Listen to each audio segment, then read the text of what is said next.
ഇതൊക്കെ നമ്മൾ ചെയ്തു കൂട്ടിയിട്ട് നമ്മൾ അള്ളാഹുവിന്റെ റസൂലിന്റെ ആൾക്കാരാ, നമുക്ക് മൗലിദൊക്കെ ഭയങ്കര സംഭവം, നമ്മൾ ഉറൂസിന്റെ ആൾക്കാരാ, അത് പറ്റൂല. ഇത് ചെയ്യാൻ പാടില്ലാത്ത വിഷയമാണ്. ഹറാമുകൾ തന്നെ, അനാചാരങ്ങൾ. ഒരു മഖാമിൽ വന്ന് ഒരു കുട്ടി പോയി സുജൂദ് ചെയ്യാൻ പാടില്ല. അവരല്ലാഹു അല്ല, അള്ളാഹുവിനെ നമുക്ക് സുജൂദ് ചെയ്യാൻ പറ്റുള്ളൂ. അല്ലാഹുവേ ലാ തജ്അൽ ഖബ്രി വസനൻ യുഅബദ്. ഹബീബിന്റെ ഒരു മുഅ്ജിസത്ത് നോക്കണം. പുണ്യനബി തങ്ങൾ പറഞ്ഞു, റബ്ബേ എന്റെ ഖബർ ഒരിക്കലും ആരാധിക്കപ്പെടുന്ന ഒരു ആരാധന മൂർത്തിയാക്കി എന്റെ ഖബറിനെ മാറ്റരുത് റബ്ബേ. ആരുടെ ദുആയാണ്? ഹബീബിന്റെ ദുആയാണ്. കാരണം മുൻഗാമികളായ പ്രവാചകന്മാരുടെ ഖബറുകൾ ആരാധ്യ വസ്തുക്കളായി ഇബാദത്ത് ചെയ്തിരുന്ന കാലഘട്ടം ജാഹിലിയ്യ കാലങ്ങളിൽ കഴിഞ്ഞു പോയിട്ടുണ്ട്. അസ്സലാമു അലൈക്കും. ഇവിടെ സിംസാറുൽ ഹഖ് ഹുദവി പറയുന്ന കാര്യങ്ങൾ നമുക്കൊക്കെ അറിയാവുന്ന കാര്യമാണ്. അദ്ദേഹം ചില സ്ഥലങ്ങളിൽ സത്യം പറയും, പിന്നീട് ചില ഏരിയകളിൽ പോകുമ്പോൾ അത് തിരുത്തി വേറെ പറയും, പിന്നീട് ആ പറഞ്ഞത് തിരുത്തിക്കൊണ്ട് സത്യം വീണ്ടും പറയും. അങ്ങനെ രാജ്യം മാറുന്നതിനനുസരിച്ചും വേദി മാറുന്നതിനനുസരിച്ചൊക്കെ അദ്ദേഹം അങ്ങനെ പറഞ്ഞുകൊണ്ടിരിക്കാറുണ്ട്. ഇവിടെ അദ്ദേഹം പറഞ്ഞത് പ്രവാചകർ സല്ലല്ലാഹു അലൈഹി വസല്ലമയുടെ ഖബർ ഷരീഫ് അത് ആരാധ്യ വസ്തുവായി മാറുന്ന വിധത്തിൽ ഇതര മതസമൂഹങ്ങൾ, മുൻകഴിഞ്ഞു പോയ മതവിഭാഗങ്ങൾ, മുൻകഴിഞ്ഞ ജനസമൂഹം എന്നേ പറയാൻ കഴിയുള്ളൂ, അവരുടെ പ്രവാചകന്മാരുടെ അവരിലേക്ക് വന്ന അംബിയാ മുർസലീങ്ങളുടെയും നബിമാരുടെയും ഒക്കെ ഖബറുകൾ അത് അവർ ആരാധ്യ വസ്തുക്കളാക്കി എന്നുള്ളതാണ്.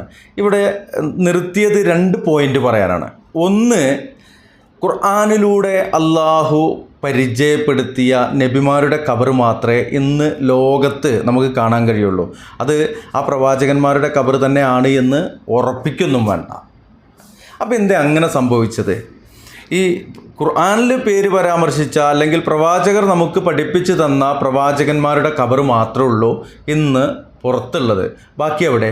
പ്രവാചകന്മാരുടെ എന്നവകാശപ്പെടുന്ന ഇനി ജൂത ക്രൈസ്തവരുടെ കയ്യിലാവട്ടെ, മറ്റു ഏതു വിഭാഗങ്ങളുടെ കയ്യിലോ ആവട്ടെ, ആ പ്രവാചകന്മാരുടെ ഖബറുകൾ ഖുർആനിലോ അല്ലെങ്കിൽ പ്രവാചകർ സല്ലല്ലാഹു അലൈഹി വസല്ലമ പഠിപ്പിച്ചതോ ആയിരിക്കും. അപ്പോൾ അതെന്തുകൊണ്ടാണ് അങ്ങനെ സംഭവിച്ചത്? ഇനി നമുക്കൊന്നും പേരറിയാത്ത കുറേ പ്രവാചകന്മാരുണ്ടല്ലോ, അവരുടെയൊക്കെ ഖബർ എവിടെയാണ്? അതൊരു വലിയൊരു സംശയമാണ്. അത് ആ ഒരു അർത്ഥത്തിൽ തന്നെ ചിന്തിക്കുകയും മനസ്സിലാക്കുകയും ചെയ്താൽ നമുക്കത് തിരിച്ചറിയാൻ കഴിയും. ഓക്കെ, അതവിടെ നിൽക്കട്ടെ. ഈ ജൂത ക്രൈസ്തവർ അവരുടെ ആരാധനാ കേന്ദ്രങ്ങളാക്കിക്കൊണ്ട് അവരിലേക്ക് വന്ന പ്രവാചകന്മാരെ, ക്രൈസ്തവരുടെ പ്രവാചകന്മാരുടെ ഖബറുകളൊന്നും അവർ ആരാധനാ കേന്ദ്രമാക്കിയതായിട്ട് എൻ്റെ അറിവിലില്ല. ജൂതന്മാരാണ് ഇത് തുടങ്ങി വെച്ചത്. യഥാർത്ഥത്തിൽ ഖബറുകൾ ആരാധിക്കുക എന്നുള്ളത് ജൂതന്മാരുടെ മുമ്പ് നൂഹ് നബിയുടെ കാലഘട്ടത്തിൽ, അതിനാണല്ലോ ആദ്യത്തെ റസൂലായിക്കൊണ്ട് നൂഹ് നബി വരുന്നത്. വദ്, സ്വാഹ്, യഊഖ്, യഗൂസ്, നസ്ർ എന്നൊക്കെ പറഞ്ഞുകൊണ്ടുള്ള മുൻകഴിഞ്ഞു പോയ പുണ്യപുരുഷന്മാരുടെ ഖബറുകൾ അത് ആരാധനാ കേന്ദ്രമാക്കുന്ന ആ ഒരവസ്ഥ വന്നപ്പോഴാണ് നൂഹ് നബി വരുന്നത് എന്നുള്ളത് എല്ലാവർക്കും അറിയാം. ഓക്കെ, അപ്പോൾ ജൂതന്മാർ അവരിലേക്ക് വന്ന പ്രവാചകന്മാരുടെ ഖബറുകൾ അത് ആരാധനാ കേന്ദ്രങ്ങളാക്കി എന്നുള്ളതാണ്. അവിടെ എന്താണ് അവർ ചെയ്യുന്ന ആരാധന? ഒരു പൂജാകർമ്മങ്ങൾ എന്തെങ്കിലും ചെയ്യുന്നുണ്ടോ? അവർ ആരാധിക്കപ്പെടുന്നു എന്നുള്ളത് എല്ലാവർക്കും അറിയാം. ആ ആരാധന എന്താണ്? വിളിച്ചു പ്രാർത്ഥനയും ആ വലിയൊരു ജാറം കെട്ടിപ്പൊക്കിയിട്ട് അവിടെ പോയിട്ട് അവരുടേതായിട്ടുള്ള വിളിച്ചു പ്രാർത്ഥനയും മറ്റുള്ള കാര്യങ്ങളും നടത്തൽ തന്നെയല്ലേ ആരാധന എന്ന് പറയുന്നത്? ഓക്കെ, പ്രവാചകർ സല്ലല്ലാഹു അലൈഹി വസല്ലം അള്ളാഹുവോടത് പ്രാർത്ഥിക്കുകയും അള്ളാഹുവിൻ്റെ റസൂൽ സല്ലല്ലാഹു അലൈഹി വസല്ലമയുടെ ഖബർ ഷരീഫ് അത് ബന്ദവസ്താക്കുകയും അത് ആർക്കും കാണാൻ കഴിയാത്ത വിധത്തിൽ കൊണ്ടുവരപ്പെടുകയും ചെയ്തു. റസൂലുള്ളാഹി സ്വല്ലല്ലാഹു അലൈഹി വസല്ലമയുടെ ഖബർ ഷരീഫ് അത് പുറത്തുണ്ടെങ്കിൽ ആളുകൾക്ക് കാണാൻ കഴിയുന്ന, സന്ദർശിക്കാൻ കഴിയുന്ന, സ്പർശിക്കാൻ കഴിയുന്ന ഒരു അവസ്ഥയിലാണെങ്കിൽ അവിടെ നടക്കാവുന്ന ആരാധന എന്താണ്? റസൂലുള്ളാഹിൻ്റെ ഖബർ ഷരീഫ് എന്തായാലും പൂജിക്കപ്പെടുകയില്ല. പൂജിക്കാൻ അല്ലെങ്കിൽ അതുപോലെയുള്ള ആ ഒരു സംഭവങ്ങളൊന്നും നടക്കില്ല. പിന്നെന്താണ് അവിടെ നടക്കുക? അവിടെ ഇന്ന് നമ്മുടെ നാടുകളിലും മറ്റു ജാറങ്ങളിലൊക്കെ കാണുന്ന ആ തരത്തിലുള്ള ആരാധനകൾ തന്നെ. വെറുതെ കുറേ പട്ടും തുണിയൊക്കെ ഇട്ടിട്ട് അതിമ കുറേ എണ്ണയും തേച്ചിട്ട് ചന്ദനത്തിരിയും കത്തിച്ചിട്ട് മുട്ടിപ്പായി പ്രാർത്ഥിക്കലും തൊട്ടുമുത്തലും ഉമ്മ വെക്കലും കെട്ടിമറിയലും അതൊക്കെ തന്നെ ഉണ്ടാവുക. നമ്മുടെ നാട്ടിലിഷ്ടം പോലെ ഉണ്ട്, തമിഴ്നാട്ടിലൊക്കെ ധാരാളമുണ്ട്. അപ്പോൾ ആ ആരാധന എന്ന് പറയുന്നത് ഈ കോപ്രായങ്ങൾ അല്ല. ഈ കോപ്രായങ്ങൾക്കൊപ്പം ആ ഖബറിലുള്ള ആളോടുള്ള വിളിച്ചു പ്രാർത്ഥന, ആ പ്രാർത്ഥന തന്നെയാണ് ആരാധന എന്നുള്ളത് കൊണ്ട് മനസ്സിലാക്കേണ്ടത്. ഇനി ബാക്കി പറയട്ടെ, നമുക്ക് മനസ്സിലാക്കാം. നബി ദുആ ചെയ്തു. ആ ദുആഇന്റെ മുഅ്ജിസത്ത് ഇന്നും റൗളയിൽ കാണാം. ആരെങ്കിലും അവിടെ ഹബീബിന് സുജൂദ് ചെയ്യുന്നുണ്ടോ? അപ്പോൾ സുജൂദാണ് ഇവർ ആരാധന എന്നുള്ളത് മനസ്സിലാക്കിയത് എന്നുള്ളതാണ് ഈ ഒരു വാക്കിൽ നിന്ന് നമുക്ക് മനസ്സിലാക്കുക. സുജൂദ് എന്നുള്ളത് മാത്രമല്ല, സുജൂദ് അള്ളാഹുവിന് മാത്രമാണ്. ഇത് സാഷ്ടാംഗ പ്രണാമം എന്ന് പറഞ്ഞുകൊണ്ട് നമ്മൾ നമ്മുടെ നെറ്റിയും മൂക്കും 2 കൈപ്പള്ളയും മുട്ടും കാൽവിരലുകളുടെ പള്ളയും ഒക്കെ വെച്ചുകൊണ്ട് ആ ഒരു നിലയിൽ നടത്തുന്ന സാഷ്ടാംഗ പ്രണാമം എന്നോ അല്ലെങ്കിൽ സുജൂദ് എന്നൊക്കെ പറയാം. അത് എന്തായാലും പ്രവാചകൻ്റെ ഖബർ ഷരീഫ് സ്ഥിതി ചെയ്യുന്ന അതിൻ്റെ തൊട്ടും നടക്കുന്നില്ല. അപ്പോൾ ചില ആളുകൾ പറയും റൗള ഷരീഫിൽ നടക്കുന്നുണ്ടല്ലോ എന്ന്. റൗള ഷരീഫ് എന്നുള്ളത് റസൂലുള്ളാഹി സ്വല്ലല്ലാഹു അലൈഹി വസല്ലമയുടെ ഖബറിൻ്റെയും മെമ്പറിൻ്റെയും ഇടയിലുള്ള സ്ഥലമാണ്. അത് പള്ളിയുടെ ഭാഗമാണ്. അവിടെ സുജൂദ് ചെയ്യുക, അത് അള്ളാഹ്ക്കുള്ള സുജൂദാണ്. റസൂലുള്ളാഹിൻ്റെ ഖബർ അത് മുൻനിർത്തിക്കൊണ്ട് ആർക്കും അവിടെ സുജൂദ് ചെയ്യാനുള്ള ഒരു സാഹചര്യമില്ല. അങ്ങനെ നടക്കൂല, അതിനുള്ള അനുവാദം അവരവിടെ നൽകൂല എന്നുള്ളതാണ്. അപ്പോൾ പ്രിയമുള്ളവരെ മനസ്സിലാക്കുക, പ്രവാചകർ സല്ലല്ലാഹു അലൈഹി വസല്ലമയുടെ ഖബറിനെ സുജൂദ് ചെയ്യലാണ് ആരാധന എന്ന് മാത്രമാണെങ്കിൽ അല്ല, ആ പ്രവാചകരെ വിളിച്ച് പ്രാർത്ഥിക്കുക എന്നുള്ളത് അതും ആരാധനയുടെ ആ ഒരു ഗണത്തിൽ വരില്ലേ അല്ലേ? ഏറ്റവും വലിയ വിഭാഗത്ത് എന്താണ്?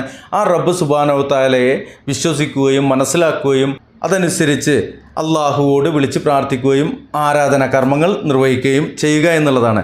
അപ്പോൾ സുജൂദ് മാത്രമല്ല, അല്ലെങ്കിൽ പൂജ ചെയ്യൽ മാത്രമല്ല, അല്ലെങ്കിൽ ആരതി ഒഴിയൽ മാത്രമല്ല, അല്ലെങ്കിൽ വെഞ്ചരിപ്പ് മാത്രമല്ല, അങ്ങനെയൊന്നും അല്ല. വിളിച്ചു പ്രാർത്ഥന ആരാധന തന്നെയാണ്. സിംസാറെ പറഞ്ഞു കൊടുക്കണം. ആരെങ്കിലും ഒരു മുസ്ലിം പറഞ്ഞോ എന്റെ ആരാധ്യനാണ് മുഹമ്മദ് നബി തങ്ങളെന്ന്? പറയാൻ പാടില്ല. നമ്മുടെ മഅബൂദ് അല്ലാഹുവാണ്. നമ്മൾ പ്രവാചകർ സല്ലല്ലാഹു അലൈഹി വസല്ലമയുടെ അടിമയാണ് എന്നുള്ള മൗലൂദ് കിതാബ് ഉണ്ടല്ലോ. ഇതാങ് ഷറഫുല്ലന മൗലിദിന്റെ അവസാനത്തിൽ ആദരവോടെ എഴുന്നേറ്റെന്നുകൊണ്ട് മർഹബ പാടുമ്പോ അതിൽ അല്ലാഹുവിന്റെ പ്രവാചകനെ കുറിച്ച് പറയുന്ന എന്താണെന്നറിയോ? അബ്ദുക്കൽ മിസ്കീനു യർജു ഫളലകൽ ജമ്മൽ അഫീർ. ഈസാ നബിയുടെ അടിമകളാണ് മനുഷ്യരെന്ന് വിശ്വസിക്കുന്നവർ. ആ ദൈവത്തിന്റെ 1/3 ആ വാദ ഇതാ മൗലിദിൽ പറയാ. അബ്ദുക്കൽ മിസ്കീനു യർജു, റസൂലേ അങ്ങയുടെ പാവപ്പെട്ടതായ അടിമ ഇതാ ആഗ്രഹിക്കുന്നു നബിയേ. അങ്ങയുടെ പാവപ്പെട്ടതായ അടിമ, പ്രിയമുള്ളവരെ, അർത്ഥമറിയാതെ ഓതിയവർ ഒരുപാടുണ്ടാവൂലോ. ആ മാരുടെ അടിമയാണെന്ന് ഓർത്തു പോയോ? റസൂലുള്ളാഹിന്റെ അടിമയാണോ അതോ അള്ളാഹുവിന്റെ അടിമയാണോ? നമ്മൾ റസൂലുള്ളാഹിന്റെ അടിമയാണോ അള്ളാഹുവിന്റെ അടിമയാണോ? നമ്മൾ തീരുമാനിക്കണ്ടേ. ആ മുഹമ്മദ് നബി ആരാണെന്നറിയോ? വിശുദ്ധ ഖുർആനിലെ 2-ാം അധ്യായം 23-ാമത്തെ ആയത്തിലൂടെ അള്ളാഹു പറയാണ്, വഇൻ കുൻതും ഫീ റൈബിൻ മിമ്മാ നസ്സൽനാ അലാ അബ്ദിനാ, നമ്മുടെ അടിമയാകുന്ന പ്രവാചകനിൽ നാം ഇറക്കിയതിൽ നിങ്ങൾക്ക് സംശയമുണ്ടെങ്കിൽ, അള്ളാഹുവിന്റെ പ്രവാചകൻ അള്ളാഹിന്റെ അടിമയാണെന്ന് വിശുദ്ധ ഖുർആൻ തീർന്നില്ല. 17-ാം അധ്യായത്തിന്റെ 1-ാമത്തെ ആയത്തിലോട് സുബ്ഹാനല്ലദീ അസ്റാ ബിഅബ്ദിഹി ലൈലൻ മിനൽ മസ്ജിദിൽ ഹറാം, മസ്ജിദുൽ ഹറാമിൽ നിന്ന് അന്ന് രാത്രിയിൽ തന്റെ അടിമയാകുന്ന പ്രവാചകനെ കൊണ്ട് രാപ്രയാണം നടത്തിച്ച അല്ലാഹു എത്രയോ പരിശുദ്ധനാണെന്ന് പറയുമ്പോ മുഹമ്മദ് നബി സല്ലല്ലാഹു അലൈഹി വസല്ലമ അല്ലാഹുവിന്റെ അടിമയാണെന്ന് വിശുദ്ധ ഖുർആൻ. നമ്മളും അല്ലാഹുവിന്റെ അടിമയാണ്, മുഹമ്മദ് നബിയുടെ അടിമയല്ല. അല്ലാഹുവിന്റെ അടിമകളാണ്, മുഹമ്മദ് നബിയുടെ ഉമ്മത്താണ് കേട്ടോ. റസൂലുള്ളാഹി സ്വല്ലല്ലാഹു അലൈഹി വസല്ലമയുടെ ഉമ്മത്താണ്, അടിമകളല്ല. ഈ അബദ്ധം ഇവിടെ കടന്നു വരാൻ. ആ മൗലൂദ് സിംസാറിലൊക്കെ ഓതലുണ്ടോ, പാടലുണ്ടോ? ഉണ്ടോ? അത് ഓതിയിട്ട് അല്ലെങ്കിൽ പാടിയിട്ട് അതിൽ നിന്ന് കിട്ടുന്നത് തിന്നിട്ട് അതിൻ്റെ ചില്ലാനോ വാങ്ങിയിട്ട് വീട്ടിൽ പോക്കുണ്ടോ? അത് ചിന്തിക്കേണ്ടതുണ്ട്. റസൂലുള്ളാനെ ആരാധിക്കണമെന്നില്ല, പക്ഷെ റസൂലുള്ളാനെ വിളിച്ച് പ്രാർത്ഥിക്കും, റസൂലുള്ളാൻ്റെ അടിമയാണെന്ന് പാടി നടക്കും. ഇതൊക്കെ തന്നെയാണ് ഈ പറഞ്ഞുകൊണ്ടിരിക്കുന്നത്. മുജാഹിദീങ്ങളായിട്ടുള്ള ആളുകൾ, സലഫികളായിട്ടുള്ള ആളുകൾ, അവരൊക്കെ പറയുന്നത് ഇതൊക്കെ തന്നെയാണ്. നമ്മളത് മനസ്സിലാക്കണം. അപ്പോൾ നമ്മളെന്ത് ചെയ്യും? ഓല് പറഞ്ഞ് കേൾക്കാൻ പാടില്ല, ഓല് കംപ്ലീറ്റ് സലാത്തും ദിക്റും ഇല്ലാത്തവരാണ്, ഓല് ഔലിയാക്കളില്ലാത്തവരാണ്, ഓല് പ്രവാചകന്മാരെ ബഹുമാനിക്കാത്തവരാണ്, ഓല് അങ്ങനെയാണ് ഇങ്ങനെയാണ് എന്ന് പറഞ്ഞുകൊണ്ട് ആ ഒരു നിലയിലാണ് പറഞ്ഞ് പഠിപ്പിച്ചു കൊടുക്കല്. സത്യത്തിൽ അവർ ചെയ്യുന്ന ആ ഒരു യാഥാർത്ഥ്യം, ഈ ഇടയ്ക്ക് എനിക്കൊരാൾ വിളിച്ചിരുന്നു, ആ കോൾ റെക്കോർഡ് പുറത്ത് വിടാം സമ്മതമൊക്കെ അദ്ദേഹം തന്നിട്ടുണ്ട്. പക്ഷേ അത് അത്ര തന്നെ. ഇവിടെ ഈ മണ്ണാർക്കാട് പരിസരത്ത്, മണ്ണാർക്കാട് നിന്ന് ഒരു 10-15 കിലോമീറ്റർ മാറിയിട്ട് നാട്ടുകല്ല് എന്ന് പറയുന്നൊരു പ്രദേശമുണ്ട്. അവിടെ അദ്ദേഹം ഒരു കിഡ്നി പേഷ്യൻ്റാണ്. ഒരു മാസത്തിൽ 13,000 രൂപയോളം ചികിത്സയ്ക്ക് മരുന്നിനൊക്കെ ചിലവ് വരുന്ന ഒരു പേഷ്യൻ്റാണ്. അദ്ദേഹം സലഫി ആദർശത്തിലേക്ക് കുറച്ച് കാലങ്ങളായിട്ട് അദ്ദേഹത്തിൻ്റെ മനസ്സിലേക്ക്, സലഫി ആദർശം എന്ന് പറയുന്നത് യഥാർത്ഥ ഇസ്ലാമിലേക്ക്, ഈ നാട്ടുകളിൽ എന്ന് പറയുന്ന സ്ഥലത്തൊരു ജാറുണ്ട്, കാര്യങ്ങൾ അവിടെ ഒരു അത് സംബന്ധമായിട്ടുള്ള സ്ഥാപനമൊക്കെ ഉണ്ട്. എന്തായാലും ആ മസ്ജിദല്ല, തൊട്ട് വേറെ ഏതോ മസ്ജിദാണ്. അവിടെ അദ്ദേഹം എനിക്ക് ഇടയ്ക്കിടയ്ക്ക് മെസ്സേജ് ചെയ്യാറുണ്ട് ചില കാര്യങ്ങളൊക്കെ. വീട്ടിലേക്ക്, ഈ മൗലൂദിനെ വീട്ടിലേക്ക് കൊണ്ടുപോകുന്നത് സംബന്ധമായിട്ടൊരു പോസ്റ്ററൊക്കെ അയച്ചു തന്നിരുന്നു. എന്തായാലും അദ്ദേഹത്തിൻ്റെ പേരൊന്നും പറയുന്നില്ല. അദ്ദേഹം ഇപ്പോൾ അടുത്ത പ്രദേശത്ത് തന്നെ ഒരു സ്ഥാപനത്തിൽ ജോലി ചെയ്യുന്നുണ്ട്. അദ്ദേഹത്തിൻ്റെ മോനെയും കൂട്ടി അടുത്തുള്ള ഈ നാട്ടുകല്ല് എന്ന് പറയുന്ന ഹൈവേയുടെ സൈഡിലുള്ള ഒരു മസ്ജിദിലേക്ക് നിസ്കാരത്തിന് പോകും. അത് കാരണമായിക്കൊണ്ട് അദ്ദേഹത്തെ ഇപ്പോൾ അദ്ദേഹത്തിൻ്റെ മോൻ പഠിക്കുന്ന സമസ്ത മദ്രസയുടെ വാട്സപ്പ് ഗ്രൂപ്പിൽ നിന്നൊക്കെ പുറത്താക്കി റിമൂവ് ചെയ്തു എന്നൊക്കെ പറഞ്ഞുകൊണ്ടാണ് എനിക്ക് വിളിച്ചത്. ആദ്യം മനസ്സിലാക്കേണ്ടത്, സമസ്ത എന്ന് പറയുന്നത് അതൊരു മതസംവിധാനമാണ്, ഇസ്ലാമുമായിട്ട് ചെറിയ സാദൃശ്യങ്ങളുള്ള ഒരു സംഭവമാണ്. അതിൽ നിന്ന് നിങ്ങൾ വ്യതിചലിക്കുന്ന സാഹചര്യത്തിൽ നിങ്ങൾ യഥാർത്ഥ ദീനിലേക്ക് വരുമ്പോൾ മക്ക മുശ്രിക്കുകൾ അന്നത്തെ റസൂലുള്ളാഹി സ്വല്ലല്ലാഹു അലൈഹി വസല്ലമയ്ക്കും കുടുംബത്തിനും സഹാബാക്കൾക്കും നൽകിയ ആ ഒരു അനുഭവം ഉണ്ടല്ലോ, അവർക്ക് ലഭിച്ചൊരു അനുഭവം ഉണ്ടല്ലോ, അതിൻ്റെ വേറൊരു രൂപത്തിൽ അത്ര തന്നെ നമുക്ക് ആർക്കും അങ്ങനെ ലഭിക്കാറില്ല. എന്നാൽ അതിനേക്കാൾ അവിടെ നടന്ന പോലെയുള്ള ക്രൂരമായ കാര്യങ്ങളൊക്കെ മറ്റു പല വിഭാഗങ്ങളിൽ നിന്ന്, കൊടിഞ്ഞി ഫൈസലിനെ പോലെയുള്ള, അതുപോലെ യാസിർ എന്ന് പറയുന്ന അല്ലേ തിരൂര് ഭാഗത്തുണ്ടായിരുന്ന അയ്യപ്പൻകുട്ടി, ഒരു മാരിയമ്മൻ കോയിലിലെ പൂജാരിയും ഗോൾഡ് സ്മിത്ത് ആയിരുന്നു തോന്നുന്നുണ്ട്, തട്ടാൻ പണി ഒക്കെ ചെയ്തിരുന്ന അദ്ദേഹത്തിനൊക്കെ ലഭിച്ച ആ ഒരു കാര്യമുണ്ടല്ലോ, അതൊന്നിപ്പോൾ ഏതായാലും നമുക്ക് കിട്ടിയിട്ടില്ല എന്നുള്ളതാണ്. ഞാൻ ഈ കാര്യങ്ങൾ എനിക്ക് പൂർണ്ണമായിട്ട് തുറന്നു പറയാൻ കഴിയാത്തതുകൊണ്ടാണ് എന്തായാലും അവിടേക്ക് പോകുന്നില്ല. ഈ സഹോദരൻ വിളിച്ചു പറഞ്ഞത് അദ്ദേഹത്തെ ഇതുപോലെയുള്ള ഗ്രൂപ്പുകളിൽ നിന്നൊക്കെ പുറത്താക്കി ഇനി അവർ കമ്മിറ്റിക്കാർ കാണാൻ വരുന്നു എന്നൊക്കെ പറഞ്ഞു. ഇതൊക്കെ അനുഭവിച്ച, വർഷങ്ങൾ മുമ്പ് അനുഭവിക്കപ്പെട്ട ആളുകൾ തന്നെയാണ്. ഇതിലൊക്കെയുള്ള ഇത് കേൾക്കുന്നവരിൽ പല ആളുകളും, ഇത് പറയുന്ന ഞാനും ഒക്കെ. അതൊക്കെ തരണം ചെയ്യാൻ കഴിയുന്നവർ അല്ലേ, അള്ളാഹുവിൻ്റെ വഹദാനിയത്ത്, റസൂലുള്ളാഹി സ്വല്ലല്ലാഹു അലൈഹി വസല്ലമയുടെ റിസാലത്ത്, ആ വഹദാനിയത്ത് അംഗീകരിച്ചുകൊണ്ട് അത് മുറുകെ പിടിച്ചുകൊണ്ട് റസൂലുള്ളാഹി സ്വല്ലല്ലാഹു അലൈഹി വസല്ലമയുടെ റിസാലത്ത് അത് അനുധാവനം ചെയ്തുകൊണ്ട് ആ വിധിവിലക്കുകൾ അംഗീകരിച്ചുകൊണ്ട് അനുസരിച്ചുകൊണ്ട് ജീവിക്കാൻ ഉദ്ദേശിച്ചു കഴിഞ്ഞാൽ ഒരാൾക്ക് ഒന്നും ചെയ്യാൻ കഴിയില്ല സഹോദരന്മാരെ. കൊല്ലാനല്ലേ കഴിയുള്ളൂ അല്ലേ, അത് കൊന്നിട്ട് പോട്ടോല്ലേ, അങ്ങനെ മനസ്സിലാക്കിയിട്ട് ജീവിക്കുക എന്നുള്ളതാണ്. എന്തായാലും പറഞ്ഞത് കാട് കയറിപ്പോയി, ഇദ്ദേഹം പറയട്ടെ. മനുഷ്യൻ ആരാധിക്കുന്ന എത്ര ആൾക്കാരുണ്ട് ലോകത്ത്? മനുഷ്യന് സുജൂദ് ചെയ്യുന്നവർ എത്രയെല്ലാം ആളുകൾ, ഏതിനെയൊക്കെല്ലാം ആരാധ്യരായി കടന്നുകൊണ്ട്, ഏതൊക്കെ മ്യൂസിക് ഫിലിം സ്റ്റാറുകൾ, മ്യൂസിക് സ്റ്റാറുകൾ, സ്പോർട്സ് സ്റ്റാറുകൾ, ആരെയൊക്കെ എൻ്റെ ആരാധ്യനാണെന്ന് പറയുന്ന ആളുകൾ ലോകത്തുണ്ട്. പക്ഷേ അതിൽ വേറൊരു കാര്യം കൂടി പറയണ്ടേ സിംസാർ ലഖൂദവി ഉസ്താദെ. അതായത് ഈ ഫിലിം സ്റ്റാറുകൾ, സ്പോർട്സ് സ്റ്റാറുകൾ, അതുപോലെ മറ്റു പല മേഖലയിലുള്ള ആളുകളുണ്ടാകും. ആ ആരാധനയും ഈ ആരാധനയും രണ്ടാണ്, അങ്ങനെ തന്നെ പറയണം. അതായത് വീരാരാധന, താരാരാധന, അങ്ങനെയുണ്ട്. ദൈവാരാധന എന്നുള്ള ആ ഒരു കാര്യം. അപ്പോൾ ദൈവം ഒന്നേ ഉള്ളൂ, അതിനെ ആരാധിക്കുന്നത് മാത്രമേ ഉള്ളൂ ദൈവാരാധന എന്ന് ഇവർ പഠിപ്പിച്ചു കൊടുക്കും. ദൈവം ഒന്നേ ഉള്ളൂ, എന്നാൽ ആ ദൈവത്തിന് നൽകേണ്ട അഖ്സാഗായത്തിൽ തദല്ലുൽ എന്നുള്ള ആ ഒരു റേഞ്ചിലേക്ക് ഒരു മനുഷ്യന് കൊടുത്താലും അവന് ദൈവത്തിൻ്റെ പരിധിയിലേക്ക് അത് ദൈവമാകുമോ? ഇല്ല. അവന് ദൈവത്തിന് നൽകേണ്ട എന്തെങ്കിലും ചെയ്തു തരാൻ പറ്റുമോ? ഇല്ല. നമ്മൾ ചെയ്താൽ അത് ദൈവമുണ്ടോ? ഇല്ല. എന്നാൽ ദൈവത്തിന് അള്ളാഹു സുബ്ഹാനഹു വ തആലയ്ക്ക് നൽകേണ്ടത് മാത്രമായിട്ടുള്ള ചില കാര്യങ്ങൾ, താഴ്മയോടുള്ള വണക്കങ്ങൾ, അത് ആർക്ക് കൊടുത്താലും അത് ഷിർക്കായിട്ട് വരും. എന്നാൽ അത് ഷിർക്കിന് തഅ്സീറുണ്ടോ? അതിന് ഹഖീഖത്തുണ്ടോ? ഒരിക്കലും അള്ളാഹു എന്നുള്ള, ദൈവങ്ങൾ എന്നുള്ള, ആലിഹ എന്നുള്ളത് ഖുർആനൊക്കെ, പരിശുദ്ധ ഖുർആനും പ്രവാചകരും നമ്മെ പഠിപ്പിച്ചിട്ടുള്ളതാണ്. ആലിഹ, ഇലാഹ് എന്ന് പറഞ്ഞാൽ ആരാധനക്ക് അർഹൻ, ആലിഹ എന്ന് പറഞ്ഞാൽ ആരാധനക്ക് അർഹന്മാർ. ആരാധനക്ക് അർഹൻ ഒന്നേ ഉള്ളൂ, ഒന്നേ ഉള്ളൂ, അതിൽ സംശയമൊന്നുമില്ല. എന്നാൽ ആരാധന മറ്റുള്ളവയിലേക്ക് വകവെച്ച് കൊടുക്കുമ്പോൾ അവർ ദൈവിക പരിവേഷം അവർക്ക് നൽകുകയാണ്. ദൈവത്തിൻ്റെ പ്രതിപുരുഷന്മാരായിട്ട് പല ജനവിഭാഗങ്ങളും ഇവിടെ പല ആളുകളെയും ആരാധിക്കുന്നുണ്ട്. ആ രൂപത്തിലേക്ക് ഇസ്ലാമിലുള്ള ആളുകൾ ദൈവത്തിന് നൽകേണ്ട താഴ്മയോടുള്ള വണക്കം, ആ ദൈവത്തോട് ചോദിച്ചു കഴിഞ്ഞാൽ എന്തൊക്കെ കിട്ടുമോ അതൊന്നും മറ്റൊരാളോട് ചോദിക്കാൻ പാടില്ല. ഈ ഷിർക്കിനെ കുറിച്ച് പഠിക്കുമ്പോൾ വളരെ നിസ്സാരമായിട്ട് അങ്ങനെ പഠിപ്പിച്ച് വിടാൻ പറ്റില്ല. തൗഹീദ് പഠിക്കുന്ന ഒരാൾ ഷിർക്ക് എന്താണെന്ന് അറിഞ്ഞിരിക്കണം.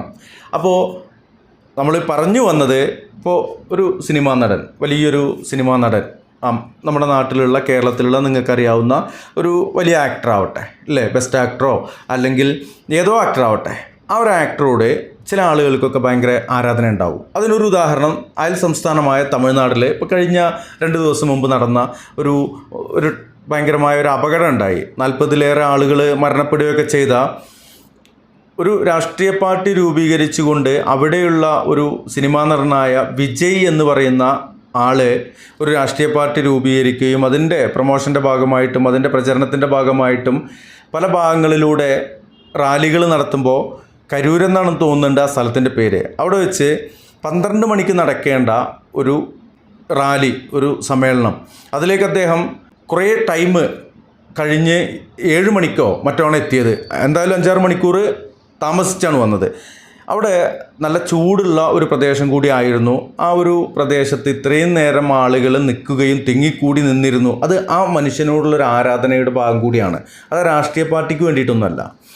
ആ ഒരു സിനിമാ നടനോടുള്ള ആ ഒരു ആരാധന അത് താരാരാധനയാണ്.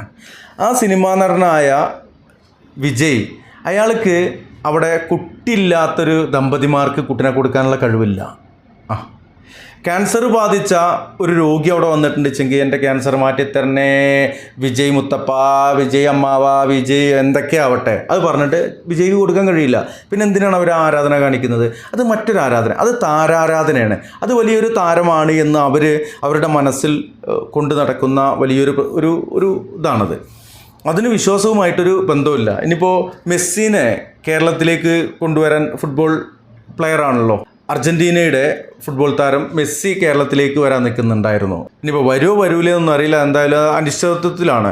അപ്പോൾ മെസ്സി വരുമ്പോൾ എന്തായാലും ഇതുപോലെ എത്ര വലിയ എമൗണ്ട് കൊടുത്തും ടിക്കറ്റ് എടുത്തിട്ട് ആ ഒരു കളി കാണാനോ മെസ്സിനെ കാണാനോ പോകുന്ന ആളുകളുണ്ടാവും. ആ ഒരു ആരാധന മറ്റൊരു ആരാധന, അത് ദൈവികമായിട്ടുള്ളൊരു ആരാധനയേ അല്ല.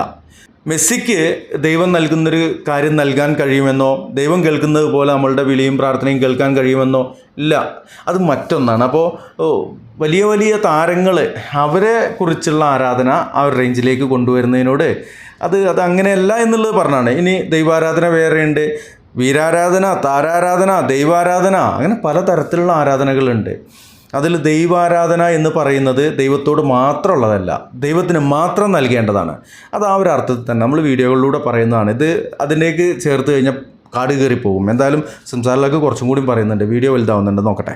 പക്ഷെ ഒരു മുസ്ലിമും പുണ്യ മുഹമ്മദ് റസൂലുള്ളാഹി എൻ്റെ ആരാധ്യനാണെന്ന് പറയൂല. എന്തുകൊണ്ട് പറയൂല? അങ്ങനെ എന്നെ ആരാധിക്കപ്പെടുന്ന വസ്തുവാക്കി മാറ്റരുത് റബ്ബേ എന്ന് ഹബീബ് ദുആ ചെയ്ത ദുആ ഈ ഉമ്മത്തിൽ അല്ലാഹു പുലർത്തി തന്നത് ഹബീബിന്റെ മുഅ്ജിസത്താണ്. ഓക്കെ, അപ്പോൾ പ്രവാചകർ സല്ലല്ലാഹു അലൈഹി വസല്ലം ആരാധ്യനാവൂല എന്ന് നിങ്ങൾ പറയുമ്പോൾ എന്തൊക്കെയാണ് ആരാധന എന്നുള്ളത് കൂടി നിങ്ങൾ പറഞ്ഞു കൊടുക്കേണ്ടതുണ്ട്. ഇപ്പോൾ നേരത്തെ പറഞ്ഞ പോലെ ഫുട്ബോൾ പ്ലെയറെയും സിനിമ ആക്ടറെയും അതുപോലെയുള്ള മ്യൂസിക് ആർട്ടിസ്റ്റിനെയും അങ്ങനെയല്ല, ആ ആരാധനയല്ല എന്നുള്ളത് നമ്മളിപ്പോൾ തൊട്ട് പറഞ്ഞപ്പോൾ വിശദീകരിച്ചു കഴിഞ്ഞു. പ്രവാചകർ സല്ലല്ലാഹു അലൈഹി വസല്ലമയ്ക്ക് കുട്ടിനെ തരാൻ കഴിയും, പ്രവാചകർ സല്ലല്ലാഹു അലൈഹി വസല്ലമയ്ക്ക് മഴ വർഷിക്കാൻ കഴിയും, പ്രവാചകർ സല്ലല്ലാഹു അലൈഹി വസല്ലം അടങ്ങുന്ന ബദ്രീൻ ഇവിടെ പല രോഗങ്ങളും മാറ്റാൻ കഴിയും എന്നൊക്കെ പറഞ്ഞു നടക്കുന്നത് അത് ദൈവത്തിന് മാത്രം നൽകാൻ കഴിയുന്ന കുറേ കാര്യങ്ങൾ അത് അവരിലേക്ക് വകവെക്കലാണ്. അപ്പോൾ ആ അക്സാകായത്തിൽ ഖുദൂഇവത്തദല്ലുലൊക്കെ ഒന്ന് വിശദീകരിച്ചിട്ട് വേണം അതൊക്കെ പറയാനെന്നൊരു അഭിപ്രായമുണ്ട്. എന്തായാലും ഇത് വിശദീകരിച്ച് കഴിഞ്ഞാൽ ഇത് അത്തരത്തിലുള്ളൊരു വീഡിയോ ആണ്. വിശദീകരിച്ച് കഴിഞ്ഞാൽ കുറേ വലിയ വീഡിയോ, ഇപ്പോൾ ചെറിയ വീഡിയോകളാണ് ആളുകൾക്ക് ഇഷ്ടം. പാറ ഉസ്താദെ, അവരാണ് റസൂലുള്ളാഹി സ്വല്ലല്ലാഹു അലൈഹി വസല്ലം. അത് മുസ്ലിമീങ്ങൾ ചെയ്യൂല. മുസ്ലിമീങ്ങൾ ഒരു മഹാനെയും അള്ളാഹുവാണ് പടച്ചവനാണ് വിശ്വസിക്കുന്നത്. പക്ഷേ വിവരമില്ലാത്ത ആളുകൾ, അറിവില്ലാത്ത ആളുകൾ, വിവരദോഷികൾ, നമ്മൾ പറഞ്ഞു കൊടുക്കാൻ ചെയ്യാൻ പാടില്ല. എന്നാലും അജ്മീറിൽ ചെന്ന് നോക്കൂ, അവിടെ ഏതെല്ലാം മതവിശ്വാസികൾ വന്ന് വരുന്ന സ്ഥലം, അവിടെ സുജൂദ് ചെയ്യാൻ ഒരു സ്ഥലം തന്നെ ഉണ്ടാക്കി വെച്ചിട്ടുണ്ട്. നമ്മൾ സായിരീങ്ങൾ മഹാനായ ഖാജാ മുഈനുദ്ദീൻ ചിശ്തി തങ്ങളെ അവിടെ സിയാറത്ത് ചെയ്യാൻ വേണ്ടി പോകുമ്പോൾ നമ്മൾ നമ്മുടെ അഖീദയിലാണ് പോകുന്നത്, അല്ലേ? നമ്മൾ അവിടെ ഉറച്ചൊക്കെ നാട്ടിൽ എന്ത് ചെയ്തോട്ടെ, നിങ്ങൾക്ക് എന്താ കുഴപ്പം? ലാ യദുറുക്കും മൻ വല്ല ഇദാ ഇഹ്തദൈതും. അവര് ചെയ്യുന്നതിന് നിങ്ങളോട് നാളെ ചോദ്യമില്ല. ഉണ്ട്, അങ്ങനെ നിങ്ങൾ പറയണ്ട. അവർക്കും വന്നിട്ട് സുജൂദ് ചെയ്യാനും കുമ്പിടാനും അവർക്കും നല്ല നിങ്ങൾക്കും, നിങ്ങളെല്ലാവരും കൂടി പോയിട്ട് അവിടെ കാണിക്കുന്ന ആ കാര്യങ്ങളുണ്ടല്ലോ, അതിന് നാളെ നിങ്ങൾ സമാധാനം പറയേണ്ടി വരും. ഇപ്പോൾ ഈ അജ്മീറിലേക്ക് ഇവിടുന്ന് ആൾക്കാരെ കൊണ്ടുപോകണം, നിങ്ങളെ ആൾക്കാരുണ്ടല്ലോ അല്ലേ? പണ്ട് ഞാനൊക്കെ അതിൻ്റെ ആളായിരുന്നേ. അവിടെ സുജൂദ് ചെയ്യണമൊക്കെ ഞാൻ കണ്ടിട്ടുണ്ട്. അവിടെ സുജൂദ് ചെയ്യാനുള്ള ഏരിയ ഉണ്ട്. അവിടെ പൂജയൊക്കെ നടക്കുന്നുണ്ട്. അതായത് പൂവും കൊണ്ട് നടത്തുന്നതാണല്ലോ പൂജ. അല്ലടാ, പൂജ എന്ന് പറഞ്ഞിട്ട് മണിയടിച്ചിട്ട് അത് മാത്രമൊന്നുമല്ല. എന്തായാലും അതൊക്കെ അവിടെ നടക്കുന്നുണ്ട്. ചന്ദനം തേക്കുന്നുണ്ട്, മറ്റു പല കാര്യങ്ങളും നടക്കുന്നുണ്ട് സിംസാറിലൊക്കെ. അത് നിങ്ങൾ തള്ളി പറഞ്ഞിട്ടുണ്ടോ?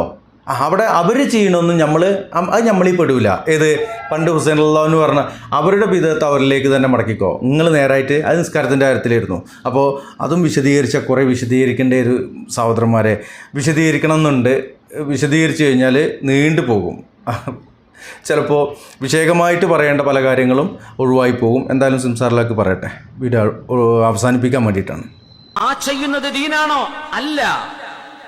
സുജൂദ് ചെയ്യാൻ പറ്റുമോ? ഏതെങ്കിലും ഒരു മഹാന്റെ ഖബറിൽ ചെന്ന് സുജൂദ് ചെയ്യാൻ പാടുണ്ടോ? ചെയ്യാൻ പാടില്ല. ഹറാമാണ്. ഇബാദത്ത് അല്ലാഹുവിന് മാത്രമാണ്. അത് അല്ല, സുജൂദ് ചെയ്യാൻ മാത്രമേ പാടില്ലാത്തുള്ളൂ. അവിടെ പോയിട്ട് ജില്ലാലങ്കടി കളി കളിക്കാൻ പറ്റുമോ? ബാൻഡ് വാദ്യങ്ങൾ, തബലകള്, ചെണ്ടകള്, ശിങ്കാരിമേളം, അതുപോലെ തന്നെ ആന ചവിട്ടി ചാകല്, ആന എടുത്ത് എറിയല്, കുതിരപ്പുറത്ത് അല്ലേ മറ്റേ ഡാൻസൊക്കെ കളിച്ചുകൊണ്ടുള്ള പെട്ടിവരവ്, ചന്ദനക്കുട നേർച്ച, അതിൻ്റെ ഭാഗമായിട്ടുള്ള എണ്ണ തലയിൽ തേക്കല്, എണ്ണ കുടിക്കല്, എണ്ണ മേലിൽ കൂടെയൊക്കെ തേക്കല്, സ്ത്രീകൾ അവരെ കൊണ്ടുപോയിട്ട് പുരുഷന്മാർ പോയിട്ട് ജാറം മൂടിയിട്ട് ഒഴിയൽ, ഇതൊക്കെ നടത്താൻ പാടുണ്ടോ സിംസാറേ? പറയുമ്പോൾ കുറേ പറയേണ്ടിയിരുന്നു സഹോദരന്മാരെ. എന്തായാലും സിംസാറിലേക്ക് പറയട്ടെ. തോന്നിപ്പിക്കുന്ന രീതിയിൽ ചെയ്താൽ പോലും പ്രത്യക്ഷമായി ശരീഅത്ത് അതിനെ വിധി പറയും. ചെയ്യാൻ പറ്റാത്തത്, ചെയ്യാൻ പാടില്ലാത്തതാണ്. ആരെങ്കിലും വിവരമില്ലാത്തത് ചെയ്യുന്നത് സുന്നികളുടെ പേരിലോ അഹ്ലുസുന്നയുടെ പേരിലോ വെച്ച് കെട്ടാൻ പാടുണ്ടോ? അതും ഇല്ലല്ല. സുന്നികളുടെ പേരിലും അഹ്ലുസുന്നയുടെ പേരിലും അല്ല, നിങ്ങളെ പേരിൽ അഹ്ലു ബിദഅകളുടെ പേരിൽ വെച്ചിട്ട് തന്നെ ചെയ്യും. കാരണം നിങ്ങൾ ചെയ്യണതാണ്. നിങ്ങൾ ചെയ്യാനുള്ള ഇവിടെ ഉണ്ട്. ഇവിടെ നമ്മുടെ നാട്ടിൽ കൂടി എത്ര ജാരങ്ങളുടെ അവിടെ എന്തൊക്കെ കാട്ടിക്കൂട്ടലുകളാണ് നടക്കുന്നത് സിംസാറിലൊക്കെ. അതൊക്കെ ഒന്ന് പോയിട്ടൊന്ന് തിരുത്തി കൊടുക്കും. അതും ശരിയല്ല. ഇനി പോകട്ടെ, കഅബന്റെ മുമ്പിലേക്ക് നമ്മൾ പോകുന്നില്ല ഉംറ ചെയ്യാൻ. തവാഫിനിടയ്ക്ക് എത്ര ആൾക്കാർ സ്കൈപ്പ് പിടിച്ചു പോകുന്നുണ്ട്, എത്ര പെണ്ണുങ്ങൾ തലമരയ്ക്ക് മറക്കാതെ പോകുന്നുണ്ട്, എത്ര ആണുങ്ങൾ പൊക്കളും കാണിച്ച് നടക്കുന്നുണ്ട്. അവരത്ത് മറക്കണ്ടേ? തവാഫ് ശരിയാവണമെങ്കിൽ ഇതൊക്കെ നടക്കണ്ടെന്ന് വിചാരിച്ചിട്ട് നമുക്ക് ഉംറ കിട്ടൂലേ? നിങ്ങൾ കറക്റ്റ് ചെയ്ത് നിങ്ങൾക്ക് ഉംറ കിട്ടും. നിങ്ങളുടെ സഅയ് കറക്റ്റാണോ, നിങ്ങൾക്കത് കിട്ടും. അത് രണ്ടാണ്. ഒരു പെണ്ണ് അവിടെ തലമറക്കാതെ പോകുന്നുണ്ട് എങ്കിൽ മോൻ മറക്കാൻ എന്തായാലും പാടില്ല. ഉംറക്കും ഹജ്ജിനും സ്ത്രീകൾ മോൻ മറക്കാൻ പാടില്ല, മുൻകൈയും മറക്കാൻ പാടില്ല. യഥാർത്ഥത്തിൽ അത്രേ ഉള്ളൂ. മുഖവും മുൻകൈയും ഒഴിച്ചുള്ള ഭാഗങ്ങളേ ഉള്ളൂ എന്നുള്ളത് മറ്റൊരു കാര്യം. ഓക്കെ, അപ്പോൾ തലയും കൂടി ആരും തുറന്നിടുകയാണെന്നുണ്ടെങ്കിൽ അതിന് അവിടുത്തെ ആരും അതിന് ഉത്തരവാദികളല്ല. കാര്യം എന്താണ്? അവിടെ തല തുറന്നിടാൻ അവിടെ ആരും അനുവാദം കൊടുത്തിട്ടൊന്നുമില്ല. തല തുറന്നിട്ട് കഴിഞ്ഞാൽ മുത്തവന്മാർ വന്നിട്ടത് മറക്കാൻ പറയും. അത് ഔറത്തിൻ്റെ ഭാഗമാണ്. എന്നാൽ അവിടെ മറ്റുള്ള കോപ്രായങ്ങൾക്ക് നിങ്ങൾ ഈ ഇതിലേക്ക് പോയാലോ, ഏത് കഅബയിലേക്ക് പോയാലോ, ഇരു ഹറമുകളാണല്ലോ. അപ്പോൾ മറ്റേ ഹറമിലേക്ക് പോവുക, ഏത് മസ്ജിദുൻ നബവി. അവിടെ പോയിട്ട് റസൂലുള്ളാഹിൻ്റെ ഖബറിൻ്റെ ചാരത്ത് പോയിട്ട് സുജൂദ് ചെയ്യാൻ അനുവദിക്കുമോ? ഇല്ല. കഅബാലയത്തിൽ എപ്പോഴും പോയിട്ട് സുജൂദ് ചെയ്യുക. മസ്ജിദുൻ നബവിയിലോ അവിടെ സുജൂദ് ചെയ്യാൻ അനുവാദമുള്ള ഭാഗത്ത് മാത്രം സുജൂദ് ചെയ്യുക. റസൂലുള്ളാഹിൻ്റെ ഖബർ ഷരീഫ് സ്ഥിതി ചെയ്യുന്നത് മസ്ജിദുൻ നബവിയോട് ചേർന്ന് ആയിഷ ബീവിയുടെ വീടിൻ്റെ ആ ഒരു പരിധിയിൽ വരുന്ന സ്ഥലത്ത് അവിടെ സുജൂദ് ചെയ്യാൻ അനുവദിക്കൂല. കഅബാലയത്തിലോ എവിടെയും സുജൂദ് ചെയ്യുക. എന്താണ് അതങ്ങനെയാണ്? അങ്ങനെ പഠിപ്പിച്ചു കൊടുക്കുക. നിങ്ങൾ ഈ എവിടെയും തൊടാതെ ഇങ്ങനെ കണ്ട് വണ്ടി വിട്ടിട്ട് കാര്യമുണ്ടോ? അവിടെ വിവരമില്ലാത്തവൻ വന്ന് വല്ലതും ചെയ്തു എന്ന് വിചാരിച്ച് നിങ്ങൾ എന്തിനു വേദ എന്നതുപോലെ വിവരമില്ലാത്തവർ പല മഖാമിലും പലതും ചെയ്തേക്കാം. രണ്ടും കൂടി നിങ്ങൾ കൂട്ടിക്കെട്ടിയതുണ്ടോ? ഹറമിൽ ആരെങ്കിലും വിവരക്കേട് കാണിച്ചു എങ്കിൽ അത് ഓൻ്റെ കുറ്റം, ഓൻ്റെ തെമ്മാടിത്തം, ഓൻ അനുഭവിക്കട്ടെ, ഓനും അല്ലായിട്ട് ഹിസാബ് നടത്തട്ടെ. എന്നാൽ ഈ ജാറം ഒരു മയ്യത്തിന് ഒരു പെര കയറ്റി കൊടുത്തിട്ട് അവിടെ ആരെങ്കിലും ആ കയറ്റിയവനും കിട്ടും, അവിടെ പോണവനും കിട്ടും. ഖബർ സിയാറത്ത് അത് അനുവദനീയമാണ്, സുന്നത്താണ്. ഖബർ സിയാറത്ത് ചെയ്യണേ എന്നാണ് എല്ലായിടത്തും പറയാറുള്ളത്. ഈ ഉള്ളവൻ ചെയ്യുന്നതുമാണ്. എന്നാൽ അതിന് വേണ്ടിയിട്ട് ഒരു പേരയും കയറ്റിയിട്ട് അതിൻ്റെ ഉള്ളിൽ കൂടെ ഒരു മനുഷ്യനെ കുഴിച്ചിട്ടിട്ട് ഇനി മനുഷ്യനെ ഉണ്ടോ വേറെന്തോ എന്തെങ്കിലും ഒരു കൂന അതിനൊരു ജാറുണ്ടാക്കിയിട്ട് അതിൻ്റെ 4 പുറം കാട്ടിക്കൂട്ടുന്നതിന് ആ ജാറുണ്ടാക്കിയതേ തെറ്റ്. ഇനി അവിടെ പോയവനും തെറ്റാണ്, അത് ഉണ്ടാക്കിയവനും തെറ്റാണ്, നടത്തുന്നവനും തെറ്റാണ്. ഹറമിലേക്ക് അത് കൂട്ടിക്കെട്ടണ്ട. ഹറം എന്ന് പറഞ്ഞു കഴിഞ്ഞാൽ ഇത് മസ്ജിദുൽ ഹറാമാണെങ്കിലും മസ്ജിദുൽ നബവി ആണെങ്കിലും മസ്ജിദുൽ അഖ്സയാണെങ്കിലും അവിടേക്ക് നമുക്ക് സിയാറത്ത് ഉദ്ദേശിച്ചുകൊണ്ട് യാത്ര ചെയ്യാവുന്നതാണ്. അവിടെ പോയിട്ട് നമുക്ക് നിസ്കരിക്കുമ്പോൾ അതിന് പ്രത്യേക പുണ്യമൊക്കെ അള്ളാഹുവിൻ്റെ റസൂൽ പഠിപ്പിച്ചു തന്നിട്ടുണ്ട്. അവിടെ ഹറമിൽ ആരെങ്കിലും പോയിട്ട് തെറ്റ് ചെയ്താൽ തെറ്റിയതും കുടുങ്ങി. ഇതിലാരെങ്കിലും പോയിട്ട് അവിടെ പോണതേ തെറ്റാണേ, പിന്നെ ഇപ്പം എന്തിനാ പോയിട്ട് തെറ്റ് ചെയ്യണത്? അതിനെ ഒരു വരുമാന മാർഗമായി കണ്ടേക്കാം. അതൊക്കെ അവരും പടച്ചോണ്ട് കൂടുതൽ പറഞ്ഞിട്ടൊന്നും കാര്യമില്ല. അതിനൊരു വരുമാന മാർഗമായിട്ട് കണ്ടേക്കാന്ന്. ജാറുണ്ടാക്കുന്നതിൻ്റെ മൊയിലിയരെ വരുമാനത്തിന് വേണ്ടിയിട്ടല്ലേ? നിങ്ങളൊന്ന് അതൊക്കെ ഒന്ന് പോയിട്ട് നേരത്തിൽ പറഞ്ഞു കൊടുക്കേ. അഹ്ലു സുന്നിയാണെന്നൊന്നും പറഞ്ഞിട്ട് ബിദഅത്തിന്റെ ആളുകൾ അഹ്ലു ബിദഅത്തി വൽ ജമാ അങ്ങനെ പറയാം, അഹ്ലു സമ്പത്തി വൽ ജമാ എന്നൊക്കെ പറയാം. എന്തായാലും മനസ്സിലാക്കുക, ഇവർ ഇങ്ങനെയൊക്കെ പറയുന്നിട്ട് അങ്ങനെയൊക്കെ ചെയ്യും. ഇതാണ് പ്രിയമുള്ളവർ നടന്നുകൊണ്ടിരിക്കുന്നത്. ഞാനതിന് കൂടുതൽ കേൾപ്പിച്ച് കഴിഞ്ഞാൽ ഞാനത് വിശദീകരിച്ചുകൊണ്ട് വീഡിയോ ലെങ്ത് കൂടും. ഇപ്പം തന്നെ അത്യാവശ്യമായി. ഇൻഷാ അല്ലാ ഈ വീഡിയോയുടെ വൈൻഡപ്പ് ചെയ്യുന്നുണ്ട്. ഇതുപോലുള്ള വീഡിയോകൾ ഇൻഷാ അല്ലാ വന്നുകൊണ്ടേയിരിക്കും. അസ്സലാമു അലൈക്കും വറഹ്മത്തുള്ളാഹി.